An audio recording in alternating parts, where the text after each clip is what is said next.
There are a lot fewer two-parent families. What's worth more, a dollar today or a dollar tomorrow? Almost nobody gets out of love alive. Prisoners' rights is out of sight, out of mind. Is your brain on God? You ain't ready to There apply are discussions how as they thought black families we have to have them. What's worth more, a dollar today or a dollar tomorrow? What's worth more, a dollar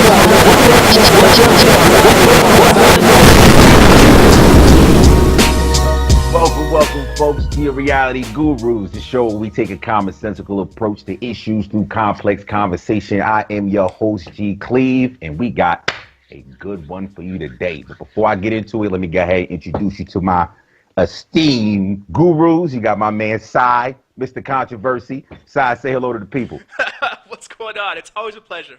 And we got my man, DB, Mr. Quiet, Mr. Cool, Calm, and Collected. Say hello to the people, man. What up, people? Got my hoodie on, ready to go. Got the hoodie ready to go. Also, folks, you know these two goons, but I got my man over here, very special guest. I'll let him introduce himself more. I'm going to call him Ray. Ray, introduce yourself to the people, brother. Ray is good enough. I'm a simple guy. Salute everybody. Good morning.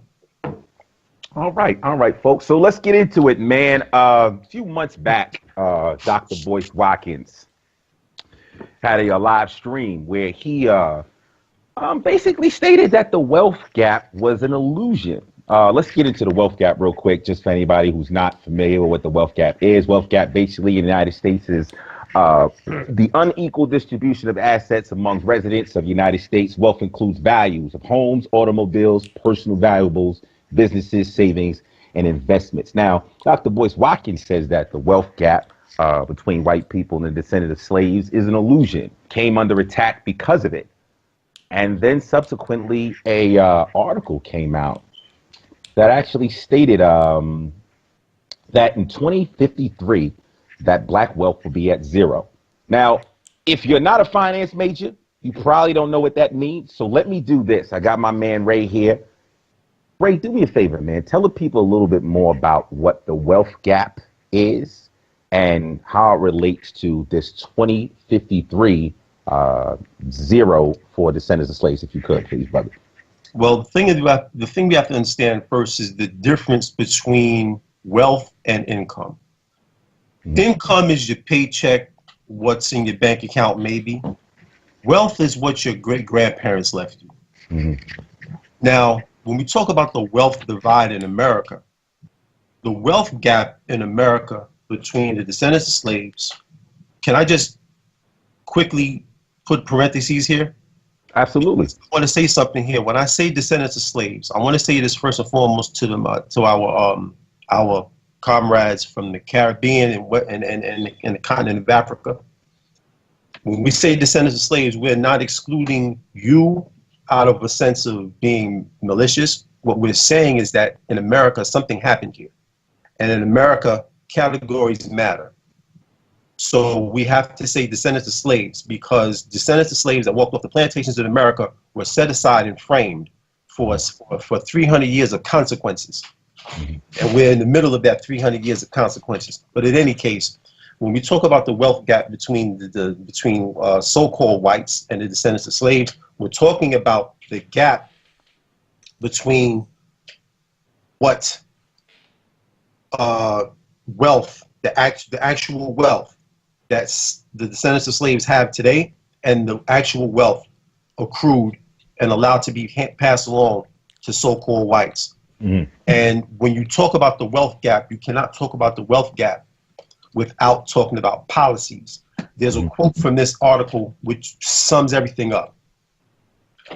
Quote, "The middle class didn't just happen by market forces, and the whiteness of the middle class didn't just happen by market forces. Both were intentional," unquote. Mm-hmm. That means government policies, never mind the myth of free market capitalism. Free markets didn't determine this. It was government policies put in place that created a wealth gap. It was government policies created in the 1870s in America that said to the ex-slaves, your descendants will be poor 150 years out from now. So we're looking at the results of policies that were enacted and began to be enacted over 150 years ago. So the racial wealth, the so-called racial wealth gap, is a function of history and policies that are designed to create wealth and set aside wealth for one segment of the population and keep other groups, particularly descendants of slaves, from accumulating wealth. Copy. Sounds pretty good. Okay, hey D, same question to you, man. Wealth gap. You know, how you feel about it?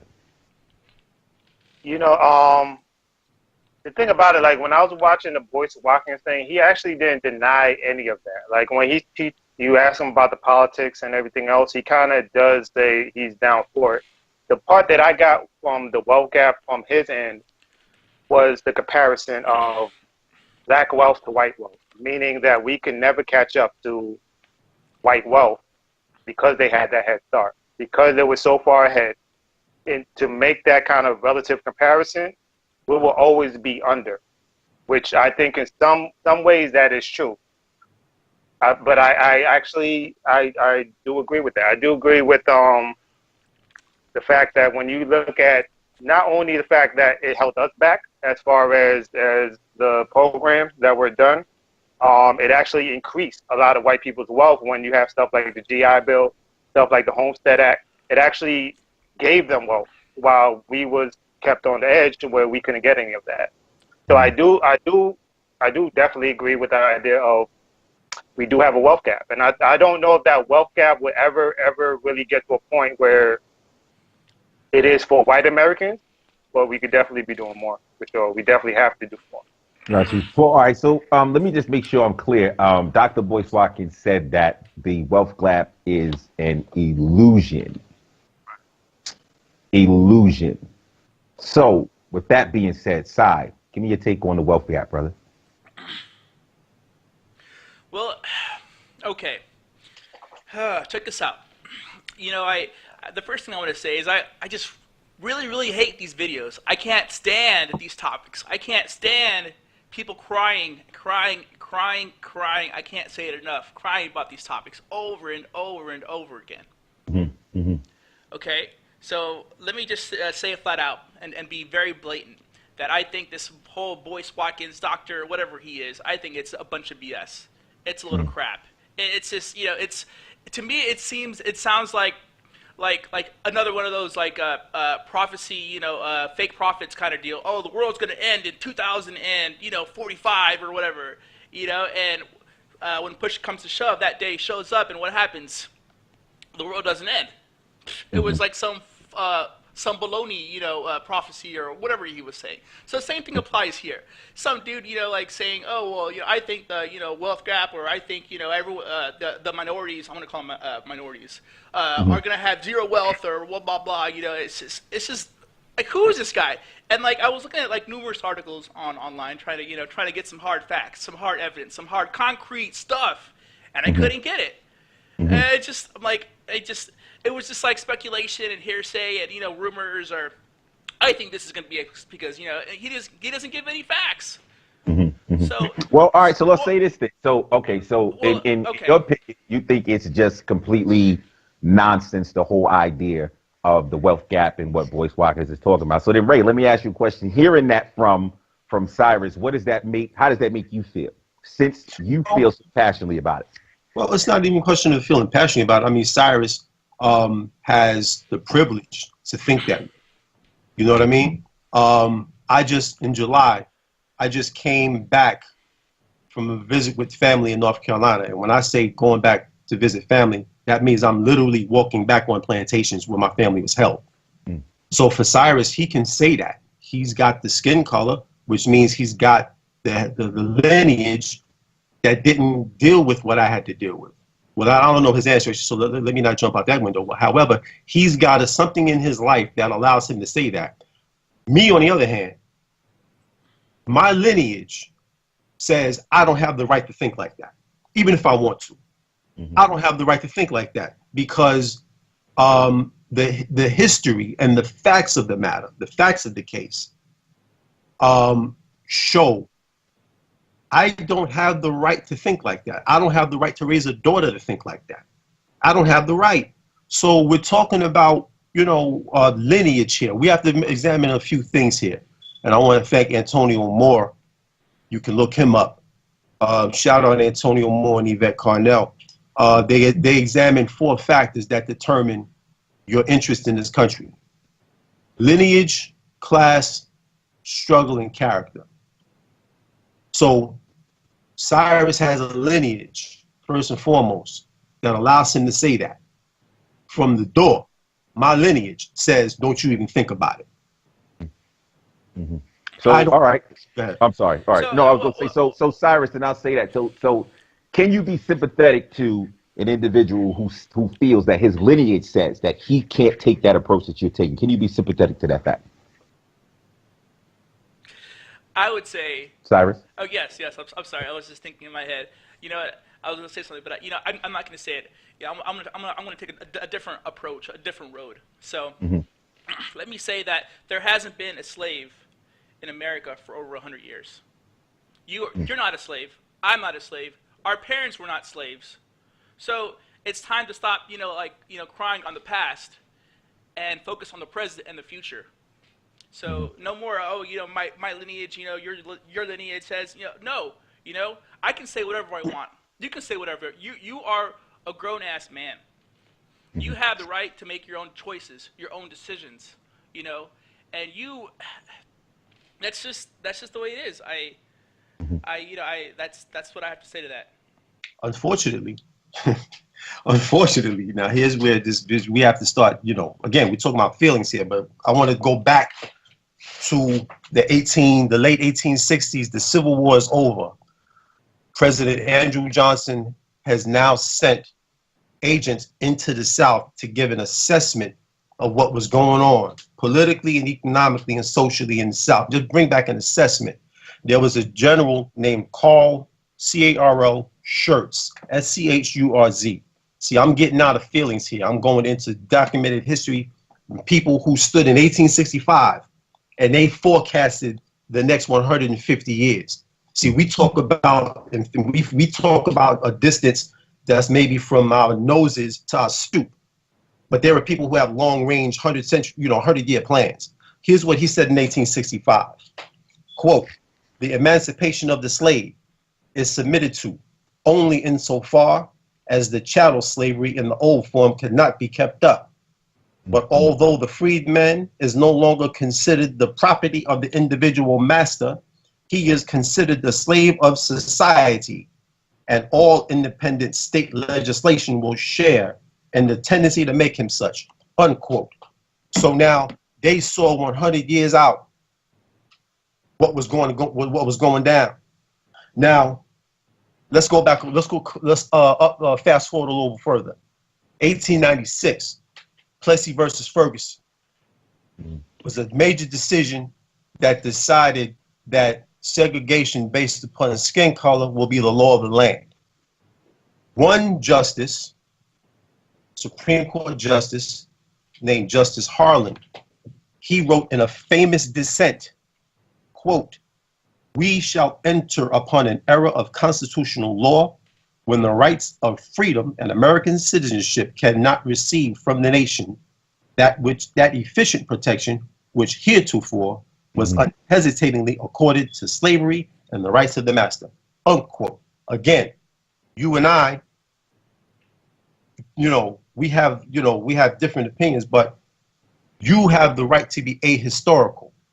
I don't, because people looked at my ancestors and they thought 200 years out.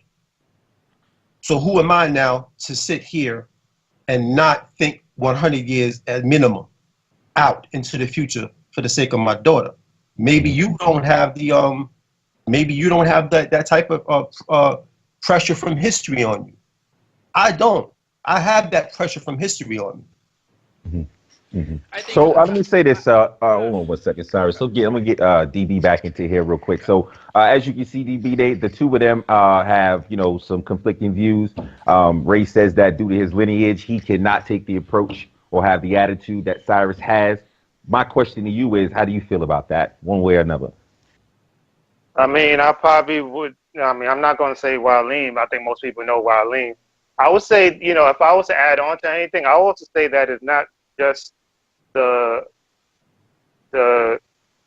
doctrines that was in the whole idea of lineage, it's also the policies that was put across. You know what I mean? Like if you go back to you know, after the Civil War and the 48 acres and the mule that we never got, which was supposed to help us. When you go back to the Reconstruction era, which was eventually taken away from us, right? These are things that could have equalized us in some way back then, right? We could have got the wealth, we could have been something else. And then, you know, when you go further and further, like I said, some of the stuff I mentioned with the Homestead Act, you know, these certain policies that was put to help farmers and help everybody else that we was always put out of. Like we always had to fight in order to get any of those privileges. That these were physical acts that kind of kept us back from getting any kind of wealth. And again, I wanna extend the definition of wealth, because the wealth is passing on to the next generation, right? It's not income, it's not the individual. So we could think about it now about, you know, getting that income, but what are you going to do with that income to gain wealth?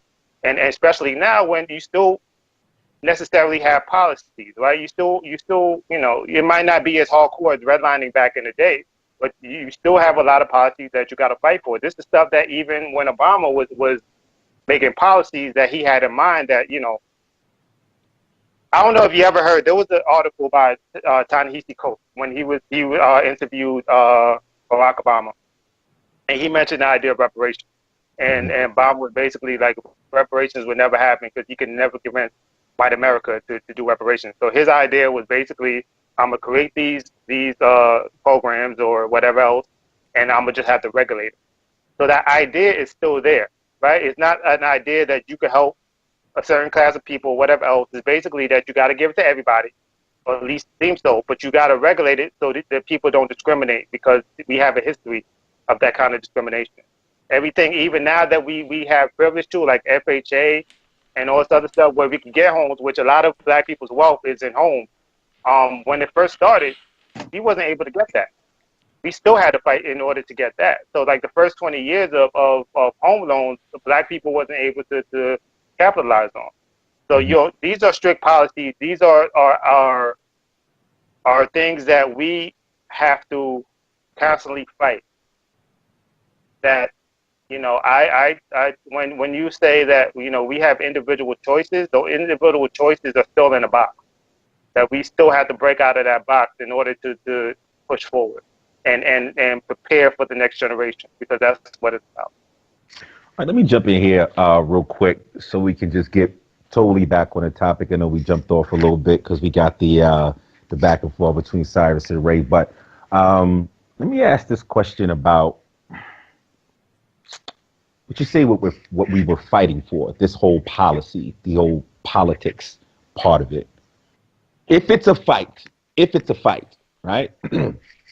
If I look back at what Dr. Boyce Watkins was saying about comparing our wealth, descendants of slaves' wealth, to white people's wealth. If his idea is, let's stop comparing ourselves to white people and do it on our own, why would policy have anything to do with that if we're just talking about doing things for ourselves? Ray, let me throw that to you real quick. Well, do for self has to be understood in a context. I just finished watching a segment of Henry Louis Gates' documentary on African Americans, and he did an interesting few minutes on an independent black town that came up in Reconstruction in Mississippi called Mound Bayou, M-O-U-N-D, Bayou. And the black man who, ex-slave, who founded that town, he established this town in hopes that it would be like a compromise. He was hoping that if they could just be left alone, he would be, and let them do for self, they would willingly give political control of all issues to the ex-slave owners. This was the central fight in the 1870s to the 1890s, the ex-slaves versus the ex-slave owners. And the political power, I want to go back here and I want to stay here. The political power in the hands of the ex-slave masters controlled the ability of the ex-slaves to do for self or not do for self.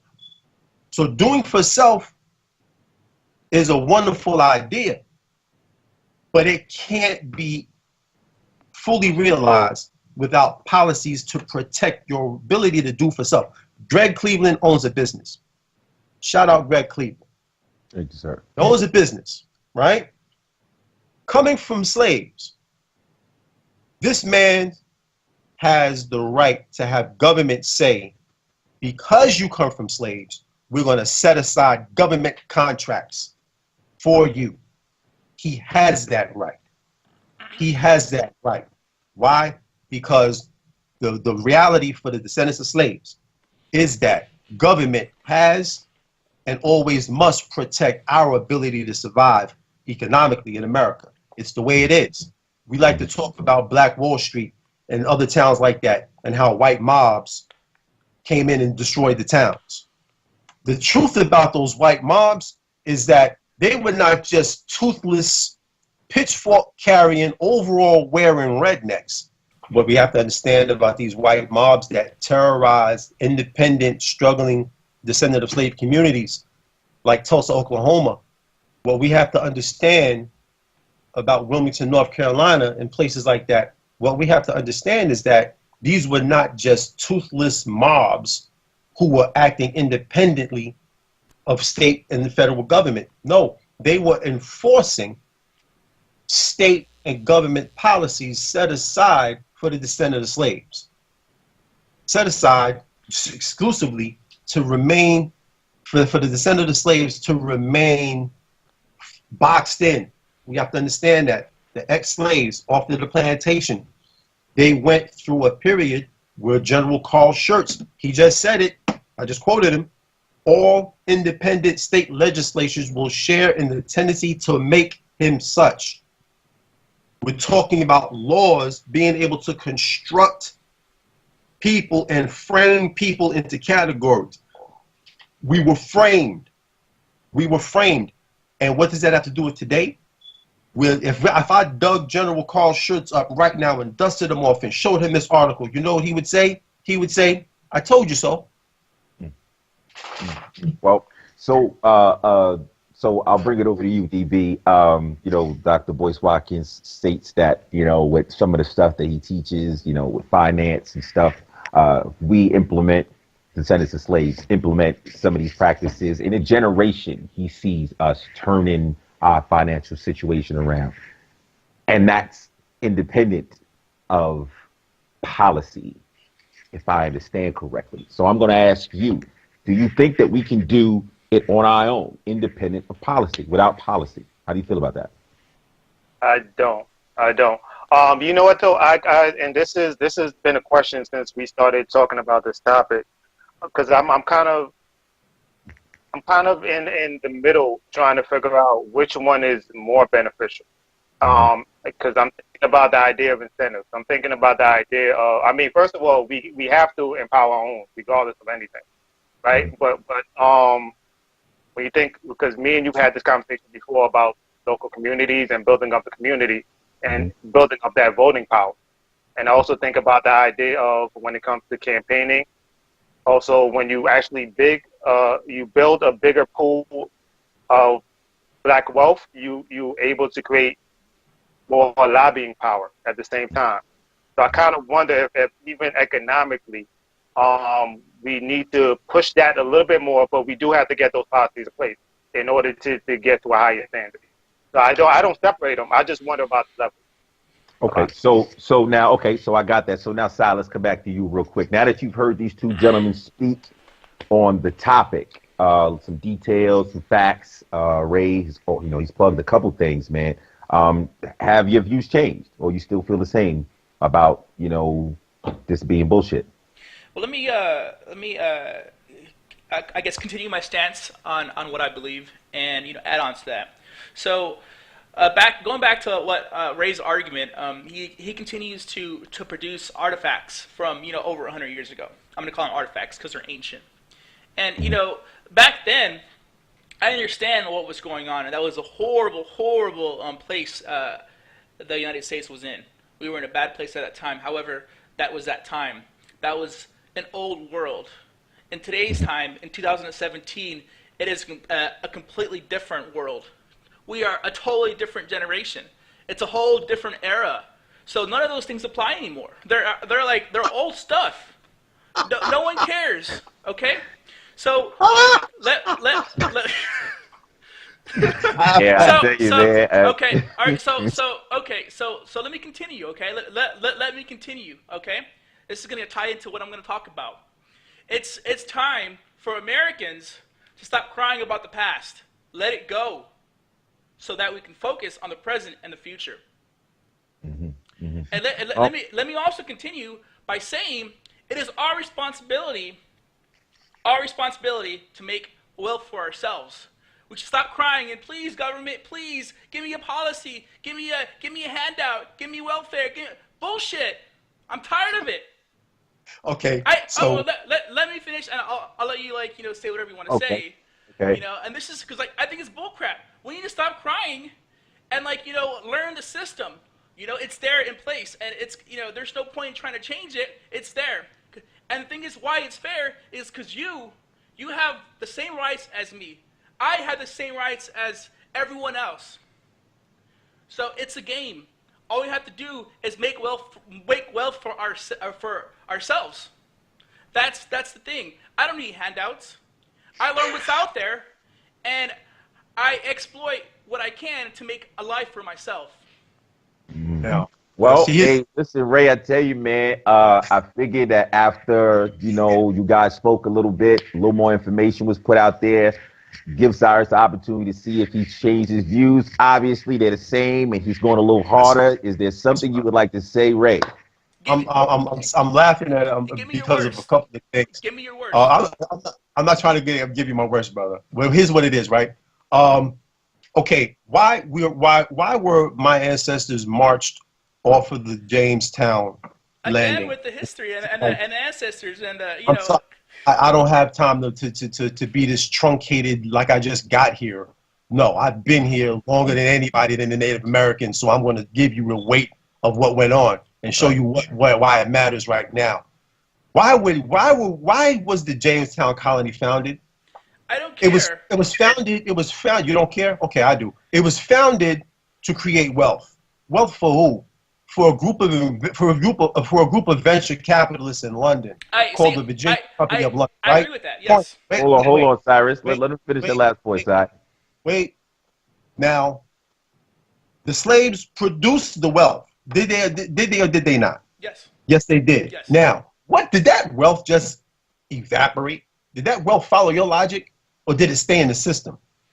That wealth stayed in the system, and it's still here right now. Yes.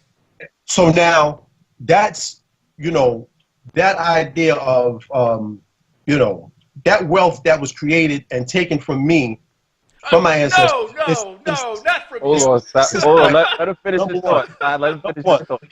Number two, with regard to crying and not looking for handouts, don't tell me that. Tell that to Hank Paulson. When the fucking system blew up in 2008, Hank Paulson went running straight to the Bush administration saying, give me $1 trillion. Wow, I'm crying. I need a handout. Goldman Hank Paulson went and got $1 trillion. Now, when Ben Bernanke was grilled about where that $1 trillion went, what did he say to Congress? He said, I'm not telling you. So let's put this thing in perspective here. So if you want to talk about crying for handouts and bailouts, tell Wall Street that shit. You can't run it past me.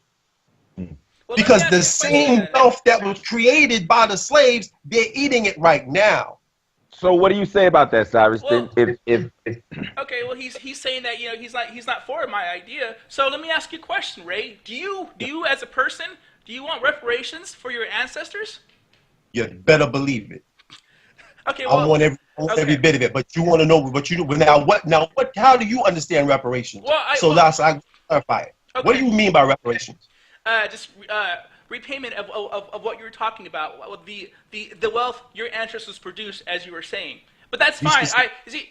I think that's a fair a fair want or a fair assessment of what you want. That's fine. That's fine for me. I understand that. But my point is that here in this system in America, that will never happen these days. Because America is a pot full of different kinds of ethnicities, backgrounds, cultures, everything. And you can't, I don't see in my head, there's no way we can give reparations to one particular culture and not expect backlash or trying to have it fair for everyone. So you mean like when Obama cut a check for the Jews?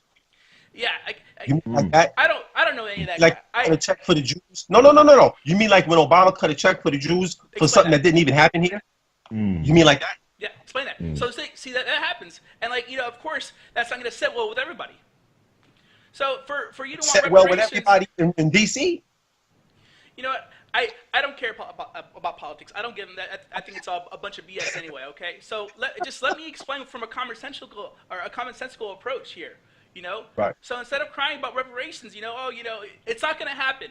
Get over it. Stop crying about it. Get over it. Tell the Jews to get over it. I'm talking about minorities in general. So stop crying about it. Suck it up and say, okay, it's not going to happen. So what am I going to do to make my life better? Great will for yourself. Up, stop crying. Okay, I'm listening. Suck it up. Stop crying. Okay, those are things that were never said to the Jews. Those are things that are not said to white women. Suck it up. Stop crying. That's not said to the immigrants. That's not said to the homosexuals. Suck it up. Stop crying. No, they get policy. You see, here's what's happening right here, right? That's a problem, here in America today. Listen. Offended, and people are America accommodating for these offensive people or people that are offended, and our country is going in a bad place today. Okay. But so let me explain the system first. Okay. Well, I don't want to explain this, but I'm going to explain the background. Okay. America, the first people, of course, to found America were white. English people coming in, and that's people, and that's well. Say, wait, hold on, right? Okay, yeah, just repeat that. Just make sure, just so everybody hears. I want to be politically correct, okay? So America, how can I put this to be, but you know what I'm talking about. English came over and founded America, right? And they were founded predominantly white, all right? So this country had mostly whites at first. Of course, there were slaves, there's things like that, hardly any, immigrants, mostly white. Do you agree with that? Do you agree with that? I'm going to say no. Nobody else is going to talk. I'm going to say no. Okay, so no, I don't agree with that. You had okay. I'm not talking about with the idea because yeah, I know you're talking about the physical birth of America, yes. But you also said that somebody was here before that. Somebody was here before that. Yes, well, so I'm not talking about. Yeah, that's a whole different topic. You're talking about 1777. Yeah, if you're gonna go off of that, then yeah. But being that there was mostly white, no, there wasn't mostly white here. So what would you say? I'm talking about when America was founded. I mean, slaves was already here by then. You already had black people. You already had black indentured servants here. You had Native Americans. You had another majority that was here on top of America. Okay. Well, I'm sorry. Let me. Who had control? Who had control of the government? Who had control? Was it whites? You had white people. Yeah. Okay. That's my point. I'm sorry if I wasn't politically correct or not. Okay. So. Yes. So no one had control but whites. So this country was born and has grown with this control still in place. So as immigrants, our ancestors came from different countries or whatever. I don't care about race or races. I don't care about this crap. But like I said, if this is a system, okay, we're all free. We all have the same rights. So suck it up. Understand the system. And make our own wealth. That's just my point. I can't, reemphasize it enough.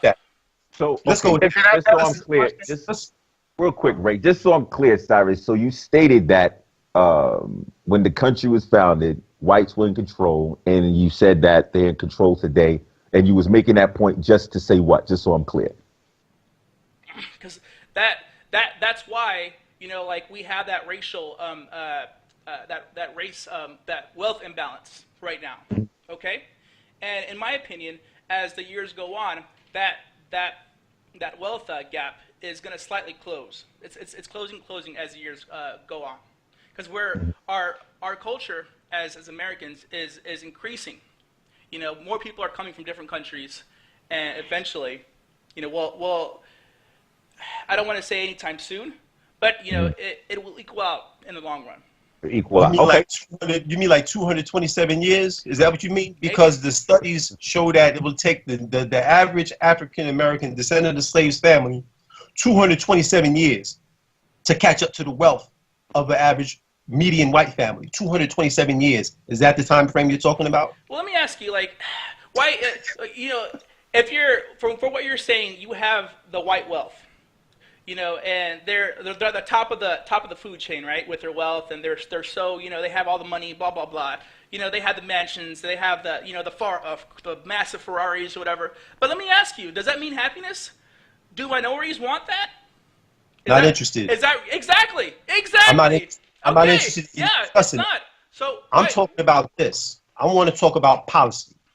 This is how we see. This is when we start getting off into that. That's when this discussion just goes left. We have to start talking about policy and history, because policy and history determines everything. Now, Dane said something extremely important that we need to open up a little more. Okay. He talked about the Homestead Act, 1862.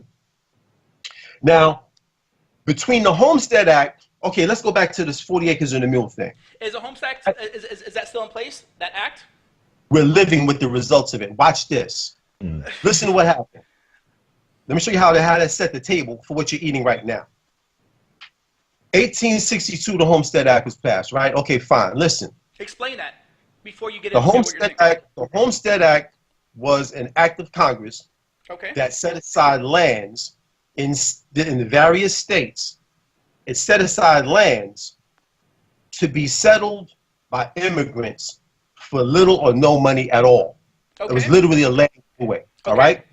Now, this was happening at the same time. Here was the plan. Clear the land, which meant that not just knock down the trees, it meant kill the original people. Replace the original people in the south of the 30th parallel, by the way. That was part of the Missouri Compromise. South of the 30th parallel in the slave states, replace the Native American with slave and cotton. That was the Homestead Act. Now listen, the slaves, slavery is over. The slaves petitioned 40 acres and a mule. At the end of slavery, 4 million slaves. 40 acres, if they went on a direct head count, but it went by head of household. But let's just say all things even, they gave each individual slave, man, woman, and child, 40 acres apiece. 160 million acres. They said, no, we ain't got it.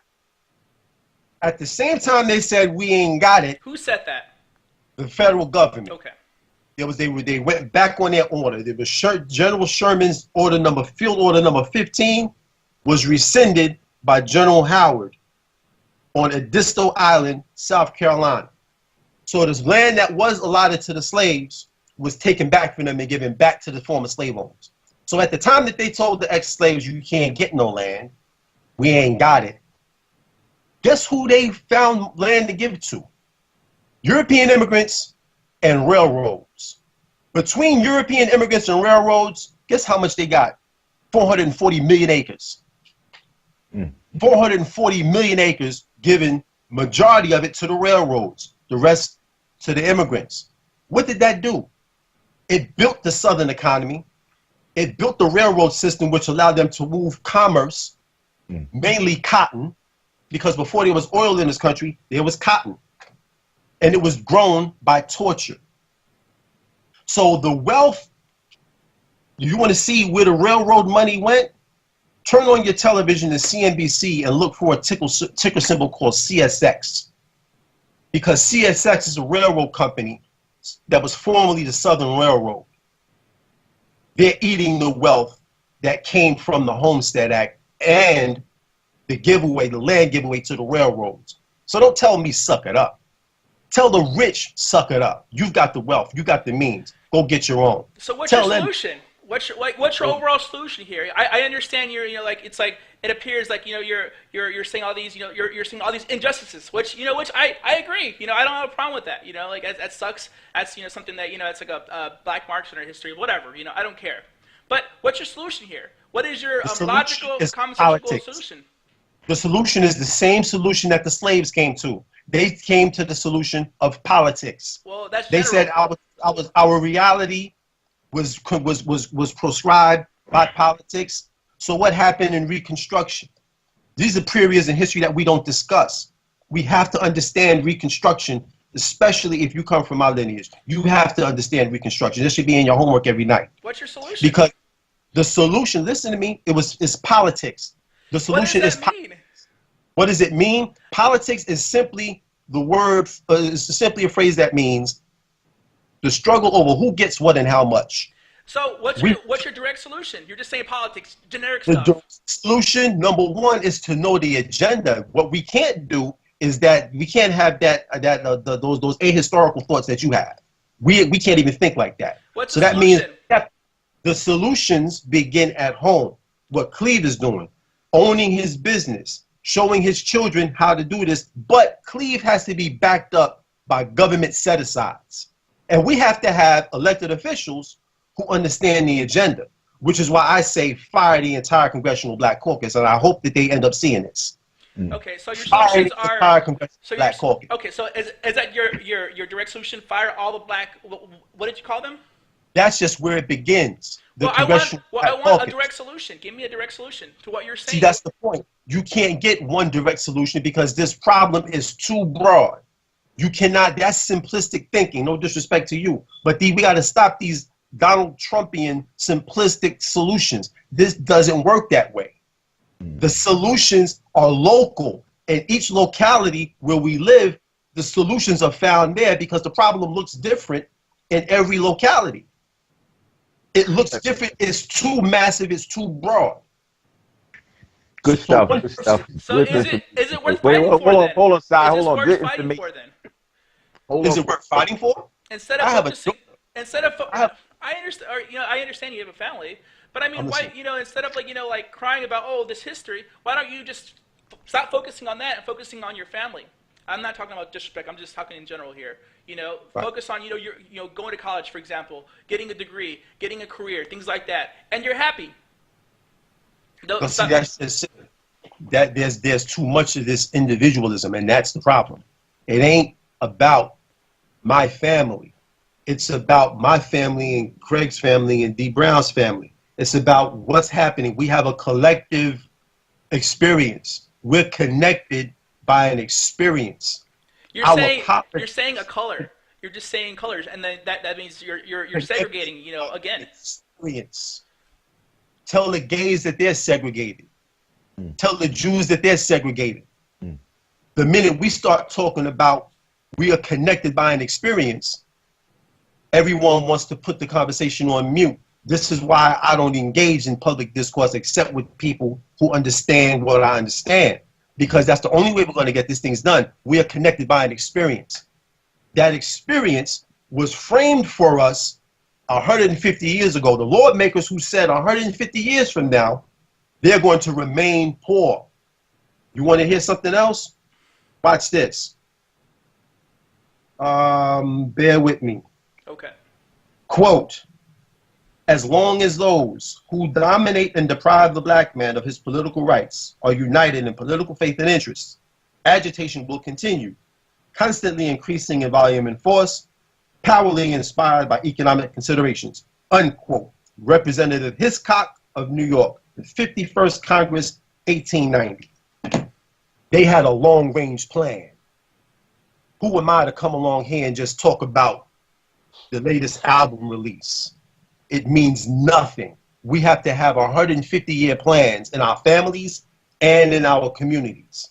This is the plan.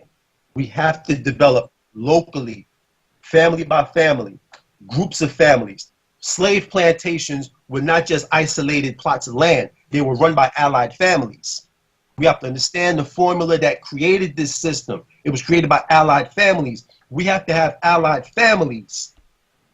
Those of us who are descended from slaves, we have to have allied family structures. We have to get to that. That's just one of the structures that has to be put in place. But this thing touches every aspect of our lives. It touches the quality of our schools today. It touches the wealth in our bank accounts. We're seeing this right now. It touches everything. So what is the solution? There is no such thing as the solution. Critical thinking makes me reject that question. There is no the solution. It don't exist.